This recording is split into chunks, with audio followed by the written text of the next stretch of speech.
Hello, my dear students. There is good news for those who are waiting for the form of BSc Nursing and BSc Paramedical. ये form दो तरह के बच्चों के लिए है। पहला जो डेडिकेटेड है, पहले से सोच के रखा है कि बीएससी नर्सिंग पैरामेडिकल में ही जाना है।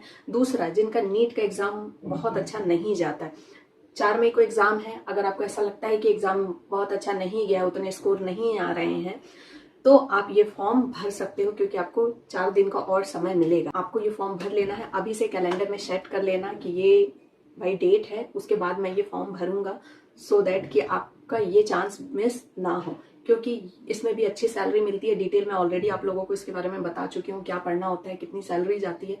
इसमें भी अच्छा स्कोप है, वो भी एम्स में अगर जॉब मिल गई तो वाह क्या बात है। अब मैं इसकी पूरी डिटेल आपको बताती हूँ, ईच एंड एवरी डिटेल। सो सबसे पहले स्टार्ट करती हूँ बीएससी नर्सिंग से। लेकिन बीएससी नर्सिंग है या बीएससी पैरामेडिकल है, दोनों का जो बेसिक रजिस्ट्रेशन स्टार्ट हो रहा है अप्रैल से लेकर के चलेगा 7 मई तक। तो 8 अप्रैल से 7 मई तक बेसिक रजिस्ट्रेशन होंगे, इस बात को समझो। एंड देन कोड जनरेट होगा। कोड जनरेशन का टाइम है 17 अप्रैल से लेकर के 15 मई तक। इट मीन्स कि अगर 8 अप्रैल को आप फॉर्म भरते हो तो 17 अप्रैल से 18-19 अप्रैल तक आपका कोड जनरेट हो जाएगा। वहीं जितना डिले करते जाओगे, जैसे बाद में आप फॉर्म भरते हो, ठीक है, 7 मई को फॉर्म भर तो 10 मई तक कोड जनरेट होगा। तो ये कोड जनरेट होने तक आपको वेट करना पड़ेगा। उसके बाद आपका पेमेंट होगा। जैसे ही कोड जनरेट होगा देन पेमेंट होगा। फी इसकी कितनी है? दोनों के लिए फी है। जनरल एंड ओबीसी वालों के लिए 1500 एंड एसटी/एससी वालों के लिए है 1200 फी। एग्जाम कब होगा? बीएससी नर्सिंग का एग्जाम होगा 1 जून को। बीएससी नर्सिंग का सिलेबस क्या है? पीसीबी से 30 क्वेश्चन और जीके से 10 क्वेश्चन, मतलब टोटल 100 क्वेश्चन आएंगे और 2 घंटे का समय मिलेगा। करेक्ट क्वेश्चन के लिए 1 नंबर मिलेगा और 1/3 हो जाएगा अगर आपने इनकरेक्ट किया कोई क्वेश्चन तो। मिनिमम एज 17 ईयर्स है, मैक्सिमम एज लिमिट कोई नहीं दे रखी है इसकी। अब बात करते हैं डॉक्यूमेंट्स की। डॉक्यूमेंट्स क्या क्या चाहिए? Valid ID proof, second 10th 12th की मार्कशीट होनी चाहिए। और 12th की मार्कशीट में ये ध्यान रखना कि जो जनरल वाले हैं, ओबीसी वाले हैं, उनका जो मिनिमम परसेंटेज है वो 55 होना चाहिए और एसटी/एससी वालों के लिए 50% होना चाहिए। ये मैं बीएससी नर्सिंग की बात कर रही हूँ, पैरामेडिकल की बात बाद में। फोटो चाहिए, फोटो बिल्कुल कलरफुल होनी चाहिए, चेहरा अच्छे से दिखना चाहिए और व्हाइट बैकग्राउंड होना चाहिए। सेम वैसे ही आपका एमबी के भी, जो अगर आपने नीट का फॉर्म भरा है तो पता होगा।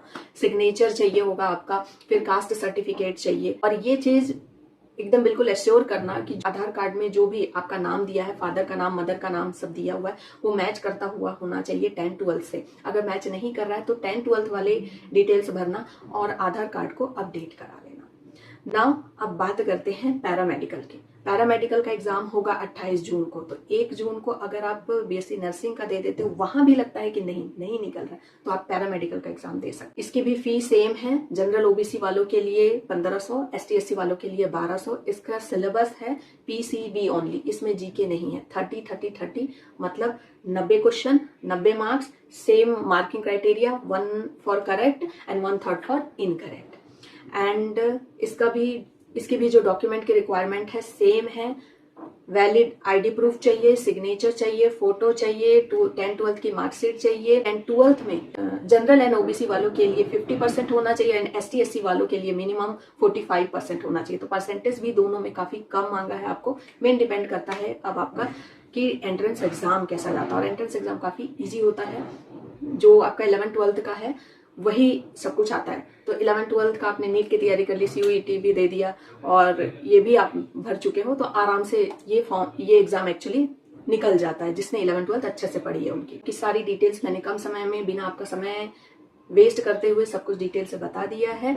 सो और कोई डिटेल चाहिए होगी तो कमेंट जरूर करना, लाइक कर दो जाते हुए। And to get information of different exams, their forms, their results, must subscribe and don't forget to share. Please share. Sharing is caring.